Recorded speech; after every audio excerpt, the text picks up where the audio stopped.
What's the biggest bullet you've dodged in your life that you continue to thank the heavens for to this day? I almost put my dong in crazy. I was a teenager working at McDonald's in the early 2000s. She had a reputation for sleeping around. I was a virgin and determined to change that. She wanted to visit her friend overnight in Lansing. I offered to drive. She spent the day giving me clear signals, like playing video games in provocative dress in her friend's living room and sitting very close to me. So I brought rubbers.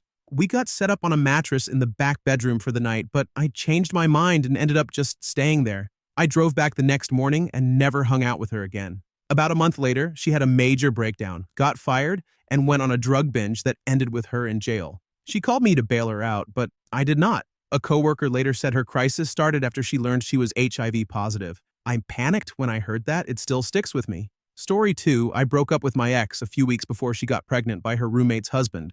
I was at a very low point in my life and quite desperate. I was stuck working at a gas station, living at home with my parents, and helping my mom through her cancer battle. I worked with this girl who, for lack of better words, was way below what I thought was my league. She did not have life aspirations, a car, a license, and at the time lived with her parents. She did not have a GED or diploma, and was engaged to another guy. We started out as friends. She ended up breaking up with her fiancé after cheating on him a few times. She moved out and lived on her best friend's couch. Once their roommate moved out, we started dating. I went into it with rose-colored glasses, ignored comments she made at my expense, and other red flags like, if my friend, let's call him Bob, though I do not remember the name, was not married, we would never be dating. She then started hanging out alone with him a lot, which made me uncomfortable. When I raised it, she said, he's my friend, so deal with it. A few weeks later, I ended the relationship. Shortly after, her best friend came home from work and found her husband and my ex together. A few weeks after that, guess who's pregnant? Story 3. When I was about 18, at a difficult point with my mental health, very short of money, alone in a capital city far from my hometown, and dealing with a lot of problems, I was desperately looking for a part-time job while studying at university. I basically avoided a situation that could have led to exploitation because I did not have a cell phone. I went to a job interview for a sales associate in a clothing boutique along with a group of other girls. They specifically called for girls who were considered attractive and could speak English. They took photos of us and asked basic questions about our families, finances, and similar personal details. They then shortlisted about 1/3 of the girls. As I later realized, those selected were mostly people not from the capital, often living far from their families or without family support, and in financially vulnerable situations. We were told to come back the next day, not to the shop, but to a different location. The following day, we were gathered in what they called a photo studio. They said they had already hired someone for the shop, but that we could apply for opportunities in other businesses. We were then given a questionnaire asking about skills like singing or dancing, and whether we would be willing to do S-work kind of job if required. Looking back, it is clear how close that situation was to exploitation, and I am grateful I did not end up further involved in it. They said they hired girls to work as dancers, hostesses, and waiters in restaurants and hotels all around the world. After short training in the city, which could be adjusted to our study hours, they would send us to work in Tokyo or Seoul for a couple of weeks during Easter, Christmas, or summer holidays so we could earn enough money not to need to work until the next holidays. They asked for our phone numbers so they could call us the next day and tell us when and where to come, and to bring our passports so they could make the visas since that takes a long time. I said I did not have a cell phone because it was too expensive for me.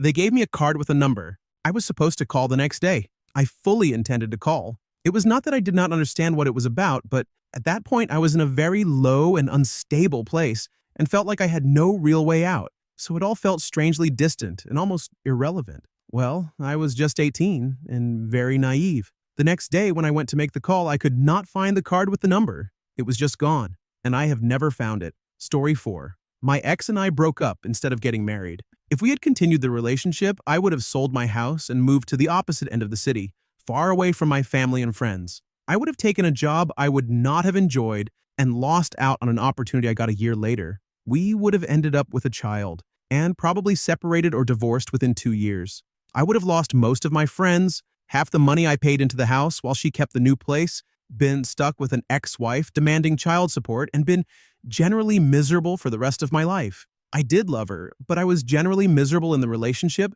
and did not want to face that fact and be single again. I came to realize after the breakup that we had been making our major life decisions based on what would not trigger her anxiety rather than what was best for us as a couple. As a couple, I would have had to sacrifice everything I wanted in life to accommodate that. Story 5. I dated a guy for almost a year, but he was abusive. I eventually found out he had cheated on me and he moved in with the other girl, much to my relief. I even helped him pack. A few years later, I saw him on the news. He had offed his girlfriend, not the girl he left me for. They also had a 1-month-old baby together. It was deeply disturbing. Story 6.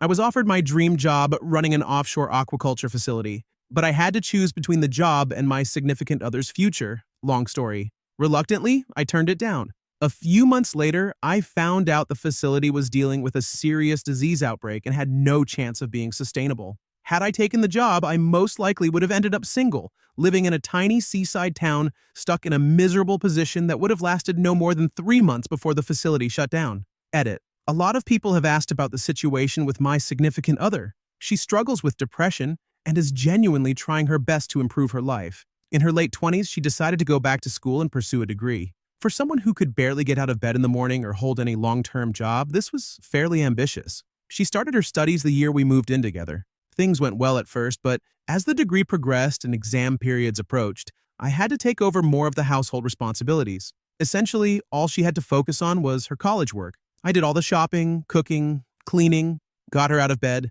and made sure she did not push herself too hard. We had a routine, not a very fun one, but she was doing well, so everything felt manageable. Depression-wise, she had improved a lot, although it still resurfaced during stressful periods. I was offered the job midway through her final year. Her workload was heavier than ever, and if I had taken the job and moved away, she would suddenly have had to manage all the things I had been handling. For someone struggling with depression, that would have been extremely difficult. I had seen how even small changes to her routine affected her, so something this major could have set her back for years. So, although I had to give up my dream job, I knew she would not have graduated if I had left. She eventually graduated top of the class, is doing much better with her depression, and now has a full-time job. At first, I never even told her I had been offered the job, let alone that I had turned it down.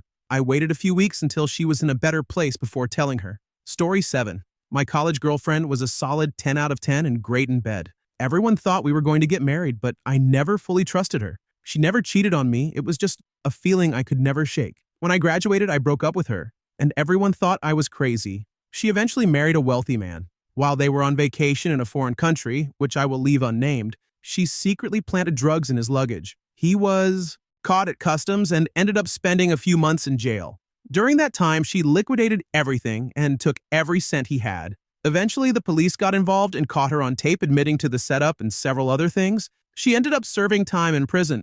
He eventually rebuilt his life and is doing okay now, but it took him years to recover. I'm keeping the details vague because the news reports are still online. Story 8. We were all set to put an offer on the house. We did the paperwork with the realtor, signed the check, and submitted the offer. The realtor was extremely pushy, but the room was about 90 degrees, and we were not thinking clearly. After signing everything, we went back to see the house again with my in-laws and suddenly noticed a ton of problems we had missed before. We started getting anxious. There were major issues with the plumbing, a huge wraparound deck that needed serious work, and several other concerns.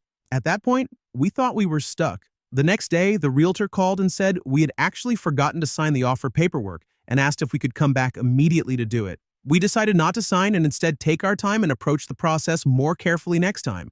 Do not rush into buying your first home, folks. Edit. This was still the very first step in the process, before any inspections or anything else. Since we never signed the offer, we did not end up losing any money. Story 9.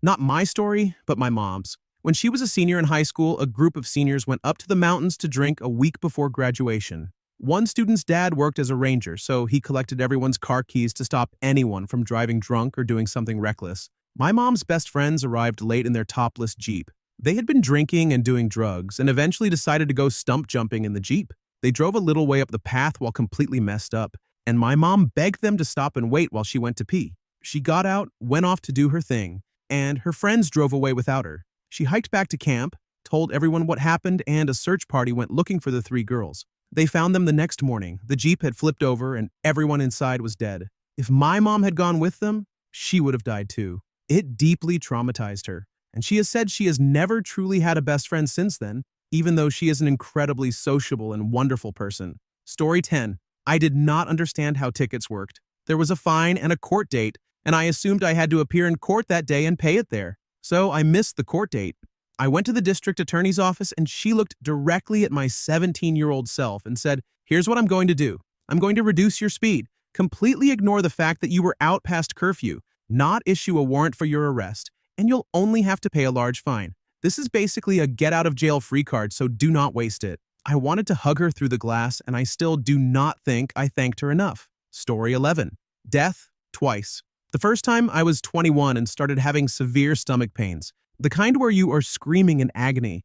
I did not think it was anything too serious because I had always dealt with stomach issues. After a couple of days, I finally went to the ER where they rushed me into emergency surgery. That was when I found out I had diverticulitis. One of the nodules had burst, leaking bile into my abdomen and infecting my appendix as well. The doctor later told me I probably had only about 12 hours left to live. The second time happened this past year. Around the scars from my diverticulitis surgery, I had developed 2 hernias. They did not bother me much at first, but late last year they started becoming painful. Every time I went to the hospital, doctors were able to calm my body down and push the larger hernia back into place, and I would be sent home. Then came the last visit, around mid-May. The surgeon walked in and said, "We are doing surgery right now to fix this." Good thing he did because part of my intestine had become trapped and was being strangled, causing the tissue to die. He told me I was probably only a day or 2 away from serious complications, if not death.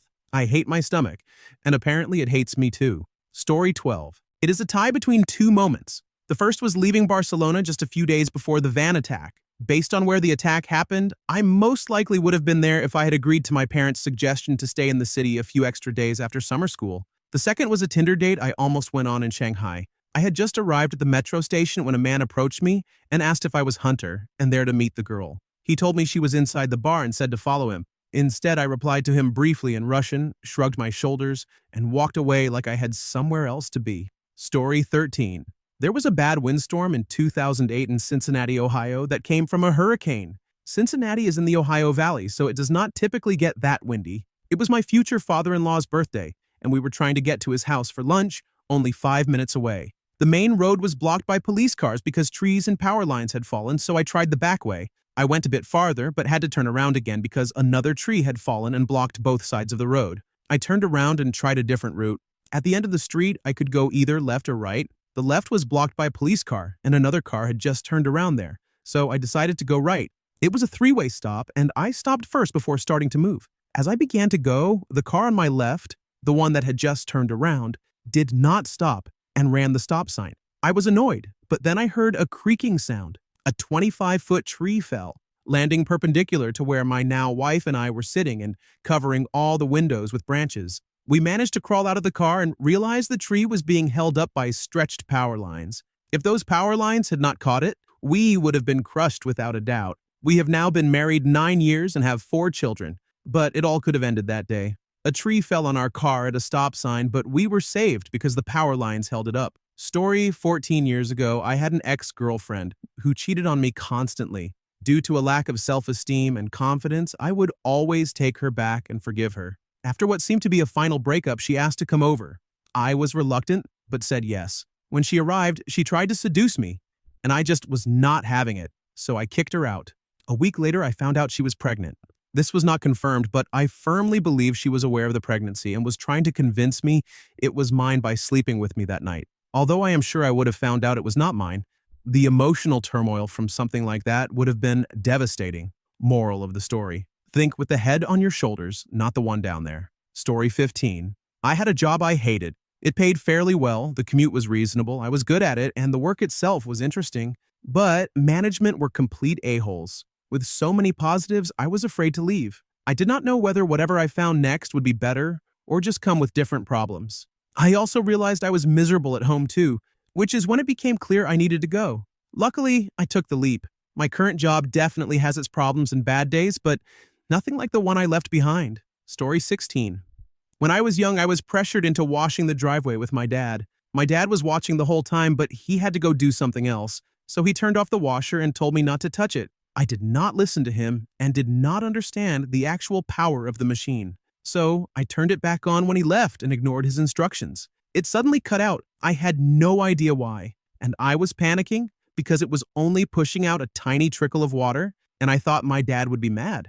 I was trying to fix it, and I remember looking down at the nozzle. I realized years later how dangerous it was. I was essentially holding a misfired gun with the barrel right at my eye. I am so lucky that nothing went wrong for whatever reason. Story 17. Back when I was regularly being bullied, things came to a climax in 7th grade. Though I still got bullied afterward. I was walking home from school with some people in my grade. I reached a stop sign and was waiting to cross since cars were still passing when my whole body was suddenly pushed into the street. A school bus was screeching to a halt, but not fast enough. I could see the distance closing, and I reacted on instinct. I used the force of the push and the momentum from the fall to move myself out of the way. As I rolled onto my feet, I could feel the burst of wind behind me and smell the burnt rubber. The kid got a 2-day detention, and I'm here, I guess. So I dodged a huge bullet in that sense. Story 18. When I was in college, I drunkenly knocked over a pint glass that was on my shelf. I sliced my finger badly, but I was too drunk and stubborn to get help right away. Security followed the trail of blood from the bathroom to my dorm room and asked if I was okay. I showed him my finger, and he told me he had to take me to the emergency room. I ended up getting a number of stitches, and the doctor said I was incredibly lucky because I was very close to slicing a tendon and causing permanent damage. I feel lucky not only that security came and forced me to get medical help, since I probably would have made the wound worse, but also that one drunken mistake did not lead to something that would affect me for the rest of my life. Story 19. My family on my father's side, my father and all 3 of his brothers, had Huntington's disease. It is a very terrible degenerative disease. It is supposed to be a 50-50 chance of getting it at conception, but my outlook was not good considering the 100% rate in my family. After my son was born, I got tested and came out negative. There is now 0 chance that my kids will get it since I do not have the gene. This fact, and seeing what it does to a person, has shaped who I am. Unfortunately, 3 out of 4 of my siblings have it. That disease. It is a terrible way to go. Edit, the child came unexpectedly. We did not plan for it. Knowing I could pass it on, but we did not want to have an abortion either. Story 20. My ex became very good at coming out ahead in relationships. She would not move on until she knew about all the assets and had legal claim to them. We lived together while in college, and I was tapped out. Her other exes received child support. One of them should have gotten a genetic test, but the rest lost everything, from the house and cars to investments and accounts put in their name from birth, as well as contents in safe deposit boxes or work bonuses. She got half of their retirement plans for the time they were together. She got divorced many times and handled it well. Every time she went through a major divorce, she would get in touch again, and I would be reminded all over again of how predatory she was. Story 21. I was hitchhiking and got a ride from a trucker. I had a bad feeling but got in anyway. He noticed me checking the windows to see if they could open, likely so I could escape if needed. He realized what I was doing. He made a threatening, inappropriate remark and said the windows would not open once locked. He then locked the doors and started driving. He drove for many miles. I stayed quiet, kept my hand near my knife, and just prayed. Eventually, we reached a way station where he had to stop. He tried to hide me, but a police officer became suspicious and pulled me out of the vehicle. The officer then told me the driver was a convicted S-offender. Story 22. I declined a job offer at a brand-name management consulting firm in the United States. They offered a high salary and a generous bonus range. I declined and instead recommended another person who they hired. He left after 1 year, saying it was a grinding environment, with backstabbing as 10 people competed for a single promotion in an up-or-out system. He is not mad, though, as he landed in a good role afterward. They also downplayed their corporate culture during the interview process and put a fluffer in front of me. It was disappointing. Story 23.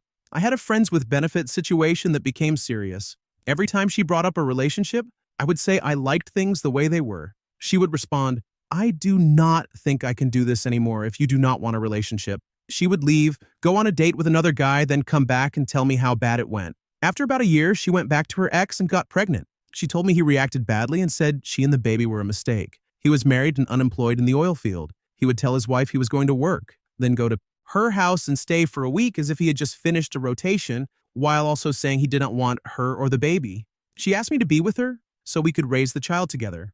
I told her I was 23, had a Camaro that was not kid-friendly, and that I had asked her to be patient with me. She could not, and I was not going to change my life to fix her situation. She was not happy, but I did not see why I should change my lifestyle after she left me and got pregnant. She later moved to Alabama with her mom, had the child, got a boyfriend, and became pregnant again. I have not spoken to her since she moved. Story 24. This just happened recently. I applied for a mortgage and got pre-approved and put an offer on a house, which was accepted with a counteroffer. When I went to finalize the mortgage on Wednesday, I was told I was likely going to be denied due to an issue on my Equifax credit report that was not mine. After paying for a home inspection, a well test, a down payment, and contacting a lawyer, financing had to be completed by that Friday.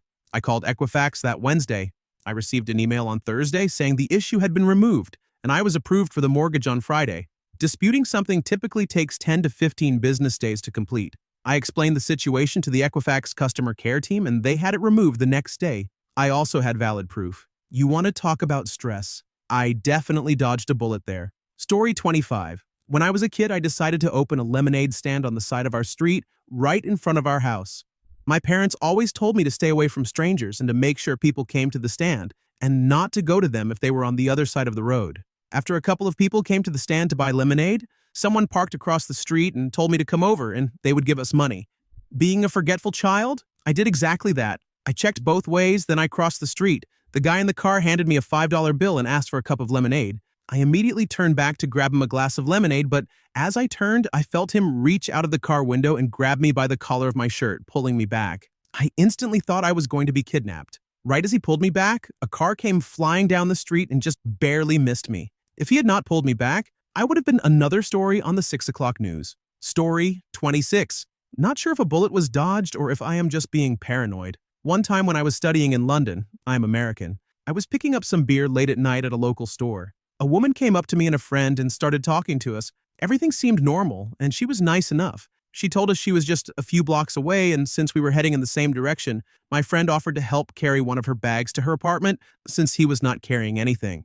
As we kept walking, the apartment seemed to be nowhere in sight. We walked past our destination by a few blocks, and I started to feel uneasy. She then made a phone call to someone where half the time I think she was speaking Russian, and the other half she kept being very specific about us being nice American boys and commenting on our looks while continuing to say, no, just a few more blocks away.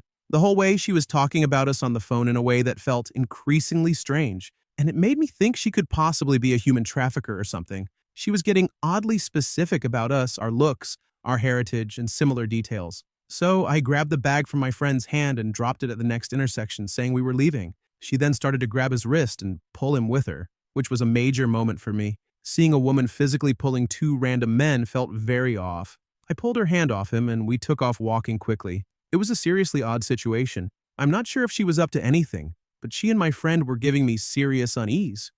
Midwesterners like him, though, tend to have a hard time being rude. Story 27. My husband dodged a bullet in a way. He was looking at purchasing a different pickup. Because we live in a very small town and I work at the school, I would most likely be driving this pickup while he drove our car with better gas mileage to work every day. Since I was not with him the day he found the pickup on the lot, he called me to tell me about it, that he had already taken it for a test drive and asked if he should go ahead and purchase it. But to do so, he needed me to drive our older pickup to the dealership so we could trade it in. I was at home about 30 miles away, so I got in the old pickup and took off down the road. Halfway there, I got a phone call from my husband telling me to go back home. While he was waiting for me, he took the pickup he was about to buy for another test drive when not only did the check engine light come on, but smoke started to appear from under the hood. Thankfully, we purchased a different pickup from another lot, paying half of what the other one would have cost. Story 28. Actually, a bullet. I was standing outside my friend's trailer on a muggy South Florida night. We were both playing Clash Royale, comparing cards. A few minutes later, we heard around 5 gunshots, not very uncommon, and we shrugged them off with a couple of jokes. Not even a minute later, it felt like my arm got hit with something from above. It turns out a 9mm bullet had struck my arm. Luckily, it only hit my arm and did not penetrate or hit my head. It left a nasty bruise and I was a little shaken afterward, but otherwise I was okay. I got hit by a stray bullet from someone firing into the sky. It only struck my arm and did not cause a serious injury. Story 29. I almost had a baby with someone I now see as the most unstable person I have ever been with. I thought we had real chemistry, and he had proposed without a ring, and we both wanted a baby. So we started trying, but his true behavior started to come out.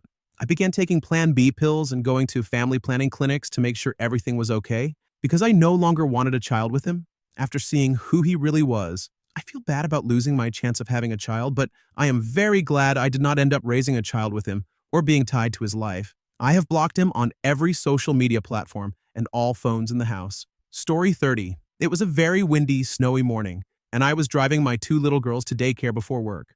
I came to an intersection and was turning left, so I had to wait at the red light for a green arrow. The light changed to a green arrow. I pressed the gas, but my tires slipped in the snow and did not get traction, and the engine had a strange pause. I thought my car had died for a second. A semi-truck then sped across the intersection at full speed, not stopping at its red light. We would have been destroyed. I was stunned, started shaking, and felt like I was going to be sick. I looked around to understand why the truck had done that. It turned out the snow was blowing into the traffic lights and completely covering them. So the truck drove straight through the intersection and almost hit us. Thank you for whatever kept us safe that day. Story 31. I dated a girl, and while we were being playful in bed, she suddenly jumped on top of me, held my hands down, and forced herself on me. 3 weeks later, she said she was pregnant, despite claiming she was on the pill. She kept telling me I would be a great dad. It affected me badly. I suggested abortion, but she told me I was horrible for even thinking about it. Eventually, I tried to accept it and commit to the situation. Then she went and got an abortion anyway, which affected me even more. All of this happened within about 2 months. Afterward, we broke up. 3 months later, she came back after a period of partying and drug use, trying to manipulate me into dating her again and sleeping with her. I refused unless there was protection. She later claimed she was moving away, and we tried long distance, but she started posting photos with another guy while still telling me she loved me.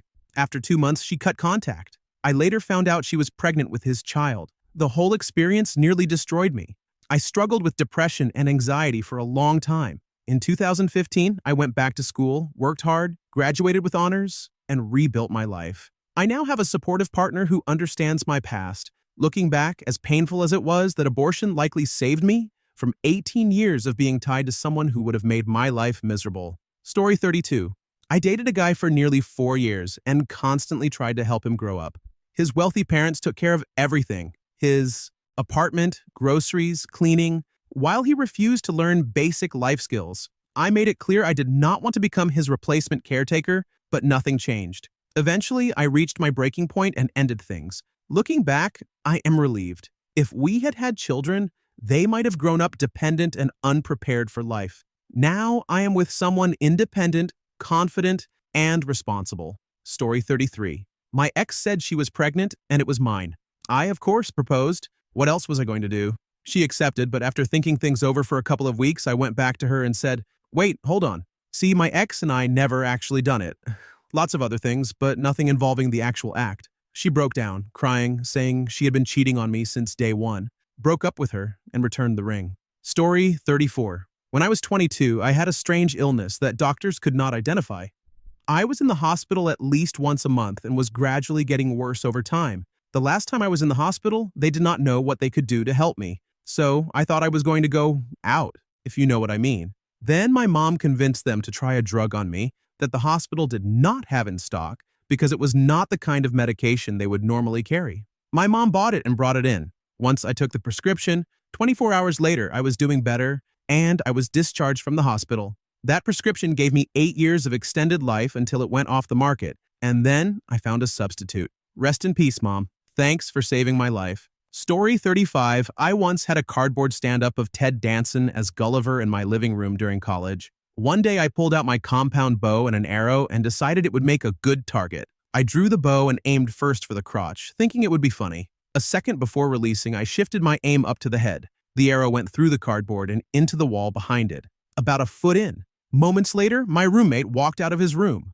which was on the other side of the wall, and said he had been lying in bed when an arrow suddenly appeared a few feet above his face. To this day, I cringe, thinking that my original aim could have seriously injured him. Story 36. I had just turned 18, graduated high school, and taken a temporary job at a manufacturing plant. My shift was from 6 a.m. until 2 p.m. I was usually home by 2:30 and would normally take a nap. This day was no different. However, I woke to my mom and stepdad shouting in the kitchen about their impending divorce, and that is when I heard it. He hit her again. This had been happening on and off for years, but at that moment I had finally had enough of the violent control this man had over our entire family for the past 14 years.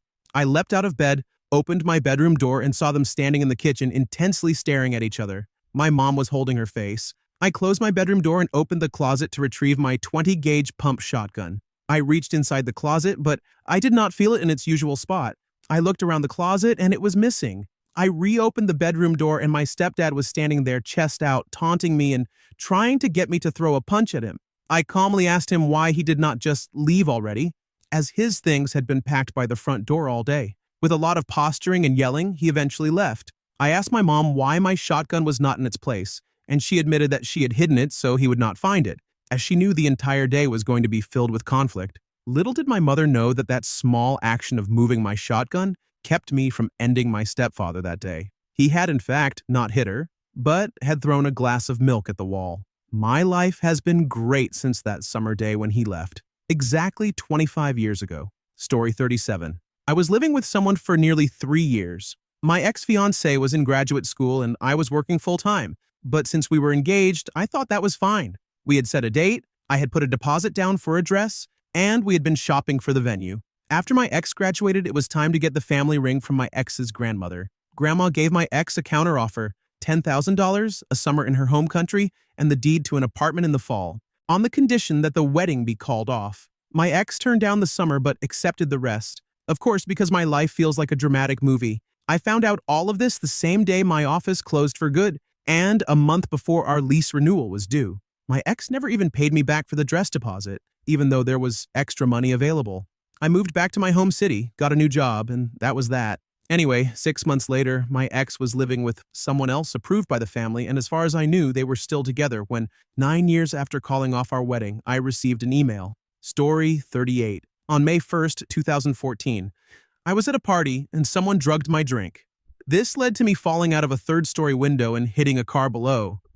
I was evacuated by helicopter and taken to a hospital, where I was immediately taken into surgery for a craniotomy to reduce pressure from swelling and bleeding in my brain.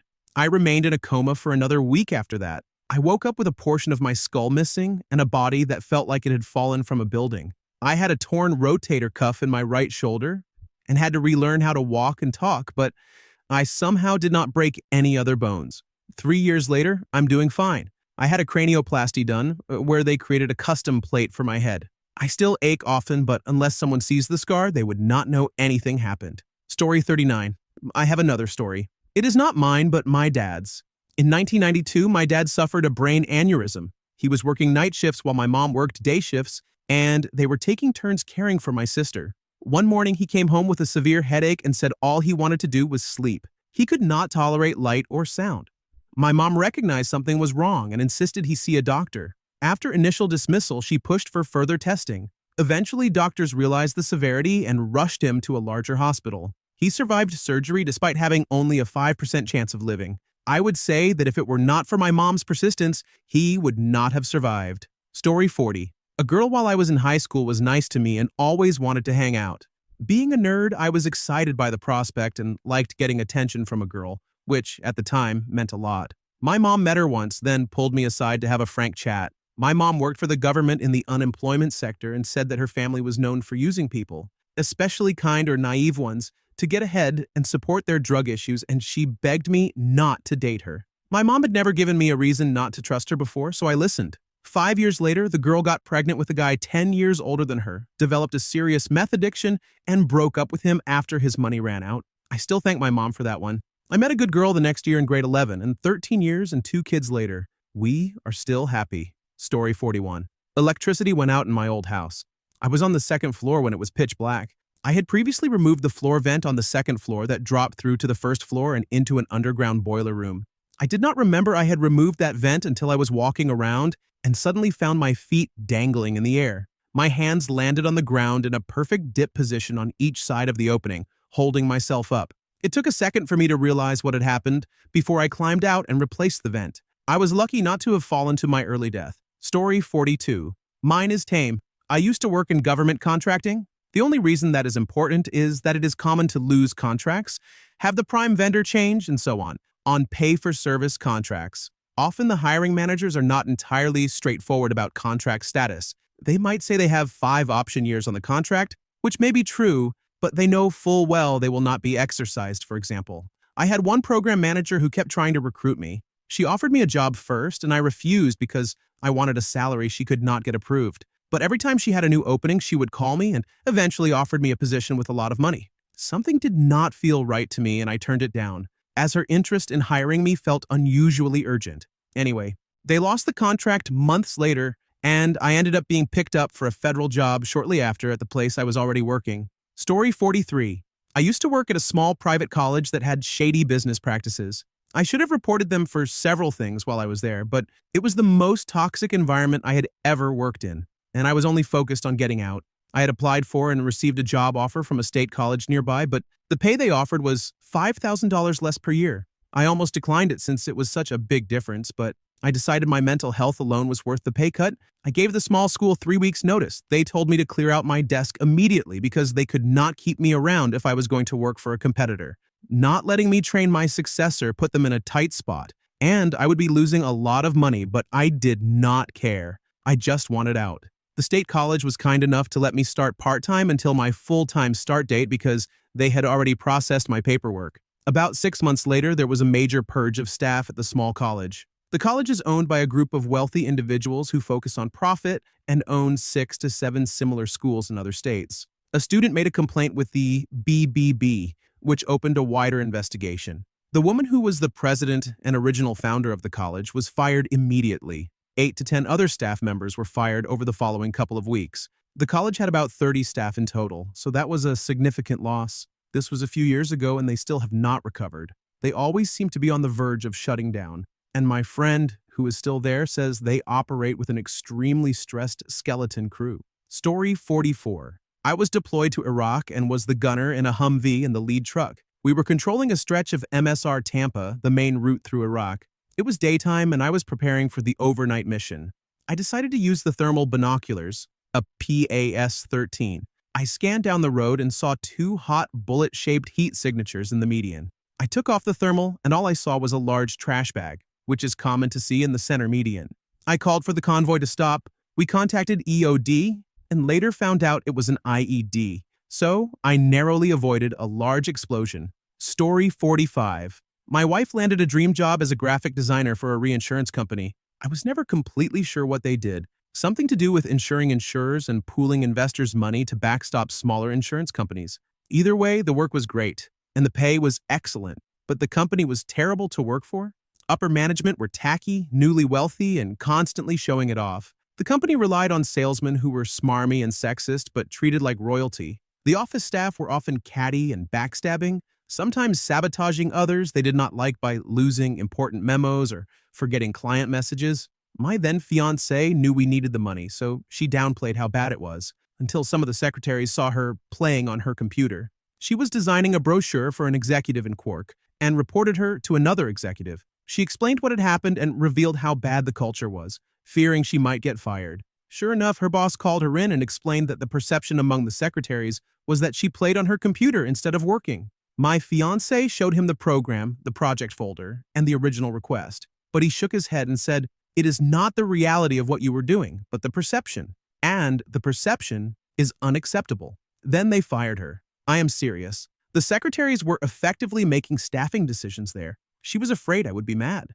I took her out to dinner to celebrate. Fast forward more than 10 years. I heard my wife in the home office say, "Oh my God." I ran in, and she had randomly Googled the name of the tacky, wealthy owner of that miserable company, who had just been indicted for massive financial fraud by the FTC, along with many of the other executives. All his assets were seized and the company was shut down. From what I gather, the whole thing was a pyramid scheme involving bundled securities. With all the mismanagement, it should have been obvious there was no legal way they were making any money. Story 46. I wrote a book on a contentious subject for a niche publishing house. It did okay, sold a few hundred copies over a year or so. My royalties bought me a low-end iPad, and I had agreed to write a second one. But the book attracted a stalker. It was an extremely stressful and frightening time. In the end, I refused to write the sequel, and eventually the contract with the publishers was canceled.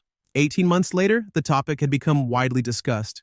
A major mainstream publisher heard about my book and approached the small publishing house. The big publisher bought the rights from the small publisher for a percentage cut of royalties, but since I was no longer contracted to the indie publisher, I received the remainder, along with a new contract for further work, which I accepted directly with the publisher. The book did well, and this unexpected development gave me a deposit for a house and eventually a new career. The person who tried to make my life miserable may have ended up doing me the greatest favor of my life. I wish he could know. Story 47. I was at work one day with my brother. I got a voice message from my girlfriend saying she was in trouble and needed help. So I dropped everything, and my brother and I went to check if she was all right. When we got to her place, she was not there. There was a guy who had been eyeing her for a while, and we suspected he might have had something to do with it. So we decided to check out his place. We knocked on his door, and out of nowhere, he shot at us with a firearm. I do not know how, but we managed to dodge it. Eventually, we ended up saving her, but it is a long story. Anyway, that was the biggest bullet I have ever dodged. Story 48. Me and 3 friends were all arrested for breaking and entering about a year ago. All of us were over the age of 18, so we were charged as legal adults. At the scene, we were all put in cuffs and told we would be given a chance to call our lawyers. Since we were so young and didn't have lawyers, and no one wanted to call a parent, we were loaded into the back of a cruiser. Since there were 4 of us, they needed another car. When the second car arrived, the cop in the car asked us a few questions about the situation, then spoke with the other officers. We went from literal criminal charges to a $65 trespassing ticket. To add more craziness, one of my friends involved is a criminal justice student, and I am a nursing student who needed a criminal background check done in less than a month to start placements in the hospital. To this day, I think if it weren't for that cop, all of our lives would have been over. Story 49. When I was living in Dublin, I was involved in an incident with a group of kids who were harassing me and my flatmate at our home. I unintentionally ended up body slamming one of them to the ground. Their parents became involved, made threats against me, and called the police. Their claims were not supported by evidence. The child had only a small bruise while my head was bleeding. I fully cooperated with the Irish police and thankfully only received an adult caution. I likely avoided a worse outcome because adult on minor assaults are treated very seriously in Ireland, especially involving foreigners and local minors. If I had caused more serious injury, I could have ended up in prison. Story 50. More like my dad dodged a bullet and I was involved, so I thought I'd share. My dad lives alone, and I live alone in an apartment. I had my tonsils removed 1 month ago and they told me I wouldn't be able to take care of myself, so they suggested I stay with someone. I packed up a bunch of things and decided to stay with my dad for 1 week. On the first night, I was still coming off the anesthesia, and my dad was taking care of me. I fell asleep for a couple of hours and then woke up to find my dad lying on the kitchen floor. It turned out his heart had been skipping beats, which caused him to black out and fall, giving him a concussion.